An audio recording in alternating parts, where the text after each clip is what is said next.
বিড়াল যে সন্ত্রাসী হয় মানুষের মতো, আমি আজকে প্রথম দেখলাম। এই যে এখানে আমার রুম্পা বসে আছে, আর সন্ত্রাসী বিড়াল এই জায়গায় এই যে বসে আছে। যে কোনো সময় রুম্পাকে হামলা করতে পারে, কিন্তু আমার ঘরে ঢোকার সাহস পাচ্ছে না। এই যে কী করছে, এই যে দেখেন কি করছে, কি মুডে আছে আমি দূরে থেকে দেখাতে পারতেছি না জানালার শিকের জন্য। ওই যে এই দেখেন রুম্পার উপর হামলা করবে সে, আর আমার রুম্পা ভয়ে এই যে এই জায়গায় গুটিসুটি হয়ে বসে আছে।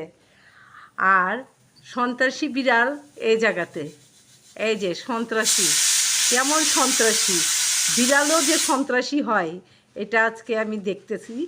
আর কি ও ঢুকতে পারতেছে না, ঢুকার জন্য বসে আছে, কিন্তু আমার বাসায় ঢুকার কোনো চান্স নেই বা ও সাহস পাচ্ছে না।